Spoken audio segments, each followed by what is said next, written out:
રાધે રાધે છે સિયારામ. આપણે શ્રી શ્રી આચાર્ય ચરણ રામાનુજાચાર્યજીનું ચરિત્ર ચાલે છે. તો આચાર્ય ચરણ શ્રી શ્રી રામાનુજાચાર્યજીના ચરિત્રમાં આપણે આગળ વધીએ તો શ્રી રામાનુજાચાર્યજીને મારવાનું કાવતરું બનાવવામાં આવે છે કે આપણે રામાનુજાચાર્યને મારી નાખીએ. એવું એક કાવતરું બનાવવામાં આવે છે યાદવ પ્રકાશજી દ્વારા, એના ગુરુજી દ્વારા. અને રામાનુજાચાર્યને ખબર પડી ગઈ એટલે એ ભાગી ગયા. તો ભાગ્યા પછી શું થયું એ આપણે જોઈએ. રામાનુજાચાર્ય જંગલના રસ્તે ભાગ્યા જાય છે. ખબર હતી કે મુખ્ય રસ્તેથી જઈશ તો બધાય મને પકડી લેશે, એટલે જંગલના નાના નાના રસ્તામાંથી નીકળી અને ઘરે જવા માંડ્યા. એમ જંગલનો જ રસ્તો એને પકડી લીધો. તો જંગલના કઠિન માર્ગમાં ચાલવાના કારણે આપણા આચાર્ય ચરણ શ્રી શ્રી રામાનુજાચાર્યજી થાકી ગયા, દુઃખી થઈ ગયા, મતલબ બધી રીતે તકલીફમાં મુકાઈ ગયા. કારણ કે વચ્ચે હરખું જમવાનું પણ મળતું નહોતું, એટલે ભૂખ્યા તરસ્યા હાયલા જાય છે. અને થાકી ગયા ને એટલે એક વૃક્ષની નીચે એને વિશ્રામ કર્યો, આરામ કર્યો. અને વૃક્ષની નીચે આરામ કરી અને વિચારે છે કિમ કરોમી ક્વ ગચ્છામી, મતલબ વિચાર કરતા કે હવે શું કરું. કિમ કરોમી એટલે હવે શું કરવું, ક્વ ગચ્છામી એટલે હવે કઈ બાજુ જાવ. કારણ કે રસ્તો એને પૂરો જોયેલો હતો નહીં, રસ્તાની ખબર નથી. એમનેમ નીકળી પડ્યા છે ભયના કારણે એકલા અને હાયલા જાય છે. તો કે જેનું કોઈ નથી ને એનું ભગવાન છે. જેને ક્યાંય રસ્તો મળતો નથી ને એને ભગવાન રસ્તો બતાવે છે. એમાં કિંચિન માત્ર શંકા નથી. મનુષ્ય કદાચ આંખ વીચીને હાયલો જાય ને તોય એને ઈશ્વર રસ્તો બતાવશે, જરૂર બતાવશે, એમાં કોઈ શંકા નથી. શ્રીમદ ભાગવત મહાપુરાણમાં ભગવાન શ્રી કૃષ્ણ ઉદ્ધવજીને કહે છે કે ઉદ્ધવજી, મારો જે આ ભક્તિનો માર્ગ છે ને એ માર્ગમાં કોઈ આંખ વીચીને હાયલું જાય ને તો પણ એને હું પડવા દેતો નથી. એને હું નથી પડવા દેતો. એ મારો પોતાનો બની જ જાય છે. હું એને રસ્તો બતાવી દઉં છું. હું એને રસ્તો બતાવીને મારી તરફ વાળી દઉં છું. આવું ભગવાને સ્પષ્ટ આજ્ઞા કરી છે શ્રીમદ ભાગવતની અંદર. એટલે કોઈ રસ્તો ન જોયો હોય ને તો રસ્તો ન જોયો હોય તો રાધે કૃષ્ણ સીતારામ શિવ શિવ નામનો જપ કરી રાખો.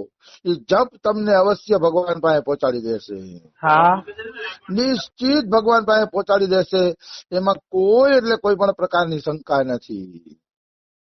ભગવાનના નામનો જપ તો શું વાત કરવી. હવે કેમ રસ્તો ન બતાવે, ભગવાનના નામના જપની તાકાત એવડી છે. આવી વસ્તુ છે. હું તમને એનું ઉદાહરણ આપું. રાધા રમણ ચરણદાસ દેવ કરીને પશ્ચિમ બંગાળની અંદર એક મહાપુરુષ થયા છે. પછી તો એમણે આજીવન જગન્નાથપુરીમાં નિવાસ કર્યો. રાધા રમણ ચરણદાસ દેવે જગન્નાથપુરીમાં પોતે નિવાસ કરે છે આજીવન. પણ ઈ રાધા રમણ ચરણદાસ દેવ જયારે કીર્તન કરતા ત્યારે કીર્તન કરતા કરતા કરતા ગમે એ ગલીમાં ઘૂસી જતા પોતે. તો ગમે એ ગલીમાં ઘૂસી જતા ને તો એ રસ્તો ખુલ્લો જ હોય, સામે જાય ને એટલે રસ્તો ખુલ્લો હોય, ત્યાંથી પોતે નીકળી જતા.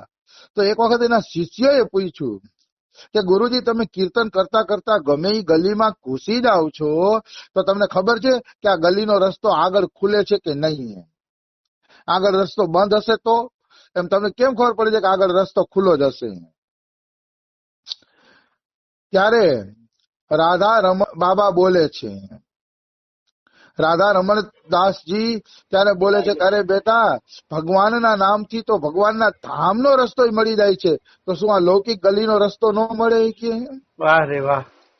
ભગવાનનું નામ જપીએ જ છીએ તો ગોલોકધામ કે જે આપણે જોયું પણ નથી, ગોલોકધામ કે જે કેટલી ઊંચાઈ ઉપર આવેલું છે ગોલોકધામ, એનો રસ્તો મળી જાય છે કે તો આ રસ્તો ન મળે, આ ધરતીનો રસ્તો ન મળે નામના સહારે, કે હું નામના સહારે વળાંક વળી જાઉં છું અને નામ ભગવાન મને રસ્તો ગોતી દે છે. મને કે ભગવાનનું નામ જ રસ્તો ગોતી દે છે બેટા, એટલે મારે કોઈ ચિંતા કરવા જેવું રહેતું નથી. હા આવી વસ્તુ છે. તો આને કહેવાય વિશ્વાસ, નામ ઉપર વિશ્વાસ, કે ઈશ્વરનું નામ બધાય રસ્તા ગોતી દે છે, ગોતી અને આપણે પાર કરી દઈએ છે. એમાં કોઈ એટલે કોઈ સંશય નથી. હા નામ ઉપર પૂરો વિશ્વાસ હોવો જોઈએ આપણે. બિલકુલ. આવી વસ્તુ છે. જેનો નામ ઉપર વિશ્વાસ નથી ને એ વ્યક્તિને જ રસ્તો મળતો નથી. તો રામાનુજાચાર્યજી, આચાર્ય ચરણ શ્રી શ્રી રામાનુજાચાર્યજી એક વૃક્ષની નીચે બેઠા છે અને વિચારે કરે છે હવે હું ક્યાં જાવે. તો એ નાના બાળકને રસ્તો દેખાડવા માટે સાક્ષાત લક્ષ્મી નારાયણ શિકારી દંપતી બનીને ત્યાં આવે છે. હા શિકારીના રૂપમાં આવે છે લક્ષ્મી નારાયણ. હા ભક્તોની રક્ષા કરવા માટે ભગવાન અનેક રૂપ ધારણ કરે છે, અનેક રૂપ ધારણ કરે છે. એમાં કોઈ એટલે કોઈ શંકા નથી. અલગ અલગ અલગ અલગ રૂપ ધારણ કરી અને ભગવાન ભક્તોની મહિમાને પ્રગટ કરે છે કે જો હું જ આ રૂપમાં મારા ભક્તોની સેવા કરી ગયો છું. અલગ અલગ રૂપ, એમાં કોઈ એટલે કોઈ શંકા નથી. તો શિકારી દંપતીના રૂપમાં આવ્યા લક્ષ્મી નારાયણ અને પછી અહીંયા બેઠા. તો લક્ષ્મીનારાયણ પૂછે છે બેટા થાક્યો લાગે છે, એકલો જ છો? તો કે હા મારી, હું એકલો જ છું કે અને મારો રસ્તો પણ બહુ લાંબો છે, એકાદ મહિનાનો રસ્તો છે કે અમે બહુ આગળ નીકળી ગયા છીએ ગામથી કે. હા તો ઓલા વ્યાધ દંપતી લક્ષ્મીનારાયણ કહે છે અરે બેટા અમે રામેશ્વર જ જાય છીએ કે અને તારા ગામમાં થઈ જઈને અમે રામેશ્વર જવાના છીએ કે તો અમારા ભેગો આયલો આવી કે તો આપણે બેન એકબીજાનો હથવારો થાય. હા શિકારી બોલે છે કે અમે પણ તીર્થયાત્રા કરવા માટે નીકળ્યા છીએ, અમારે કાંચીપુરી જવું છે, કાંચીપુરી દર્શન કરીને સેતુ તીર્થ જવું છે, જ્યાં રામે સેતુ બનાવ્યો હતો એ સેતુ તીર્થમાં જવું છે કે અને અમારે જંગલના રસ્તાથી તો અમે પરિચિત છીએ જ કે અને અમારી સાથે ચાલો તમે. રામાનુજાચાર્યનું હૈયું હરખથી છલકાઈ ગયું કે આહા મારા પ્રભુએ મારી વ્યવસ્થા કરી દીધી, હા મારા ઠાકુરે મારી વ્યવસ્થા કરી દીધી, નહીતર આ અજાણ્યા રસ્તેથી હું ક્યારે મારા ગામ પહોંચી જાતે. હા પણ ધન્ય છે મારા ઠાકુરને કે મારા ઠાકુરે આવી વ્યવસ્થા કરી દીધી. ખૂબ આનંદમાં આવી ગયા રામાનુજાચાર્યજી. પછી બધા આરામ કરીને હાલતા થયા ને એટલે 2-5 કિલોમીટર હાલ્યા હશે એટલે અંધારું થવા માંડ્યું. અંધારું થવા માંડ્યું ને એટલે ભગવાન કહે છે કે હવે બેટા આપણે રાત્રિ અહીંયા વૃક્ષની નીચે વિશ્રામ કરીએ, કાલે સવારે આપણે કે આગળ વધશી કે રાત્રે આપણે અહીંયા વિશ્રામ કરી લઈએ, આરામ કરી લઈએ. હા તો કે ઠીક છે. રાત્રે બધા વિશ્રામ કરવા માટે રોકાણા. તો રાત્રે ઓલી વ્યાધની પત્ની એટલે કે લક્ષ્મીજી એમ કે છે કે પ્રભુ મને તરસ લાગી છે કે ક્યાંય પાણી હોય તો પાણી પીવડાવો ને એમ. હા તો નારાયણ એમ કે છે કે ભાઈ રાત્રે ક્યાંય પાણી પીવા જવું સારું નહીં, ઘોર જંગલ છે, સાપ બીચ્છું ફરતા હશે કે અને અત્યારે સુતારી હોય કે સવારે બાજુમાં જે તળાવ છે ને એ તળાવમાંથી પાણી પી લેશી આપણે કે અત્યારે સુઈ જાવ. તો કે ઠીક છે. ભગવાને કીધું એટલે બધાએ નક્કી કર્યું કે ભાઈ અત્યારે સુઈ રહીએ, કાલે આપણે સવારે પાણી પી લેશી. બીજે દિવસે સવાર પડે છે એટલે ત્રણેય જણા એક બાવલી પાસે જાય છે. બાવલી એટલે તળાવ નાનકડું. તળાવ પાસે ગયા તો આખા તળાવમાં સ્વચ્છ પાણી ભરેલું હતું. તો સૌથી પહેલા લક્ષ્મીજી ધરાઈને અહીંયા પાણી પીવે છે. હા ધરાઈને અને રામાનુજાચાર્ય એને ધરાઈને પાણી પીવડાવે છે. ખોબો લઈ લઈને એના હાથમાં પાણી નાખે છે રામાનુજાચાર્યજી. કેવા સૌભાગ્ય કે સાક્ષાત ભગવાનના મોઢા પાસે હાથ રાખીને પાણી પીવડાવે છે. આવું સૌભાગ્ય બધાને મળતું નથી. પુણ્ય પુંજ બિનુ મિલી હી નહીં સંતા, સંત સંગતિ કર સંસ્કૃતિ અંતા. જો પુણ્ય વગર સંતય ન મળતા હોય તો સાક્ષાત ઈશ્વર જેનું પાણી પીતા હશે એ વ્યક્તિના પુણ્ય તો શું કહેવાય, તો શેષનાગનો અવતાર હતા.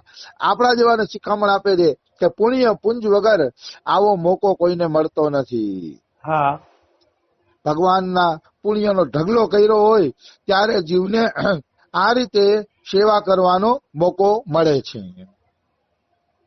એના વગર આવી સેવા કરવાનો મોકો કોઈને મળતો નથી, નિશ્ચિત નથી મળતો, એમાં કોઈ એટલે કોઈ શંકા નથી.